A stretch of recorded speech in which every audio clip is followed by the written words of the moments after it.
اقبال نے اپنے ایک دوست کو لکھا کہ اگر مغرب کی ترقی کے باطن میں جھانک کر دیکھنے کی ہمت رکھتے ہو تو دیکھو اس کے پیچھے بھی قرآن کے اصول کار فرما ہیں، لیکن چونکہ انہوں نے قرآن سے مادی ترقی حاصل کرنی تھی تو وہ انہوں نے لے لی۔ مسلمان نے مادی ترقی حاصل کرنی تھی اور قرآن سے روحانی ترقی حاصل کرنی تھی۔ قرآن سے اس نے زندگی کی زیب و زینت بھی لینی تھی اور قرآن سے آخرت کا جمال بھی حاصل کرنا تھا، لیکن انہوں نے اس کتاب کو پھینک دیا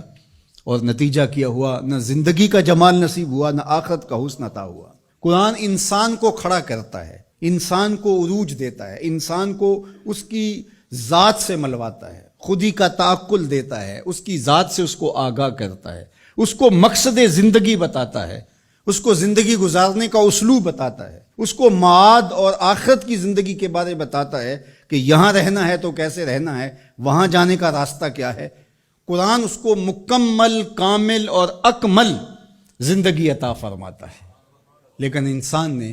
قرآن سے زندگی تلاش ہی نہیں کی اور اس سے زندگی حاصل ہی نہیں کی۔ اللہ اکبر، حامل قرآن و بے ذوق طلب، اقبال کا ذرا لہجہ دیکھیے، حامل قرآن و بے ذوق طلب، العجب ثم العجب ثم العجب۔ اقبال کہتے ہیں افسوس ہے یہ قوم حامل قرآن ہے لیکن بے ذوق طلب، لیکن اس ذخیرے سے حاصل کچھ نہیں کر رہی، حتیٰ کہ اس کو طلب بھی نہیں ہے کہ اس کو اٹھا کے دیکھوں تو صحیح یہ جو خزانہ پڑا اس میں میرے لیے کیا ہے۔ کہا عجیب بات ہے، بھوکا بھی ہو، پیاس سے تڑپ بھی رہا ہو اور اس کے پاس میٹھا چشمہ بھی بہ رہا ہو، لیکن وہ ادھر رخ نہ کرے اور گندے نالے پر بیٹھ کر چلو بھر بھر کے پی رہا ہو، تو اب یہ بیمار ہوتا ہے اور ڈاکٹر سے کہتا ہے میں بیمار کیسے ہو گیا۔ اقبال کہتا ہے افسوس یہ ہے چشمہ شیری قرآن کی شکل میں موجود ہے لیکن یہ پتہ نہیں زندگی کا جمال کہاں ڈھونڈ رہا ہے، تو یہ اس کا ذوق طلب نہ ہونے کی وجہ سے ہے، اور ذوق طلب جس کا ہوگا وہ ضرور اس سے کچھ حاصل کر لے گا اور اپنی ضرورت کے مطابق حاصل کر لے گا، اور اس نے بھی تو اپنی ضرورت کے مطابق جو حاصل کرنا چاہا وہ کر ہی لیا۔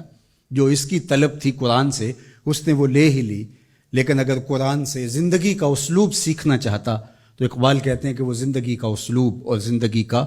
جمال اور زندگی کا حسن انسان کو دیتا ہے۔ قرآن یقین کا نور دیتا ہے، اور ہمارا بہت بڑا مرض ذوف الاعتقادی ہے۔ ذوف الاعتقادی قوموں کو کبھی بھی نہیں اٹھنے دیتی، اور دوسرا ان کے نظریات کے اندر یکسوئی پیدا نہیں ہو سکتی، چونکہ وہ جن لوگوں کے زیر اثر ہوں گے ان لوگوں کے نظریات کے حامل ہوں گے اور وہ قوم ہی نہیں بن سکیں گے۔ اور نتیجہ کیا کہ ایک علاقے کا اسلام دوسرے علاقے کے اسلام سے نہیں ملتا، ایک پیر خانے کا اسلام دوسرے پیر خانے کے اسلام سے نہیں جڑا ہوا، ایک تنظیم کا اسلام دوسری تنظیم کے اسلام سے نہیں جڑا ہوا۔ تو یہ سارے اسلام سینکڑوں ہزاروں کی شکل کے اندر جو نشو و نما پا رہے ہیں، تو یہ جتنے مرضی اوپر چلے جائیں نتیجہ خیز نہیں ہوں گے۔ نتیجہ خیز تب ہوں گے جب ماخذ ایک ہوگا، وہ قرآن مجید ہوگا۔ تو قرآن مجید سے جڑنا، قرآن مجید سے وابستہ ہونا، دل بستگی تعلق کے خاطر آپ کو وحدت فکر کی ضمانت فراہم کرتا ہے، اور وحدت فکر وحدت امت کا ذریعہ بنتا ہے، اور وحدت امت ہی پھر غلبہ امت کی ضمانت بنتا ہے۔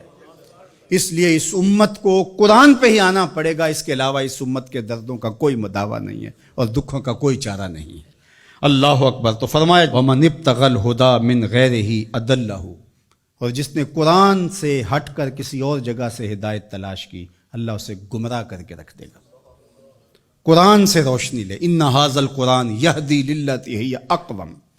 یہ قرآن ہے جو وہ راستہ دکھاتا ہے جو بالکل سیدھی ہے۔ تو جس نے قرآن سے ہٹ کر کسی اور جگہ سے راستہ تلاش کیا تو اللہ کے محبوب فرماتے ہیں کہ اللہ اس کو گمراہ کر دیا۔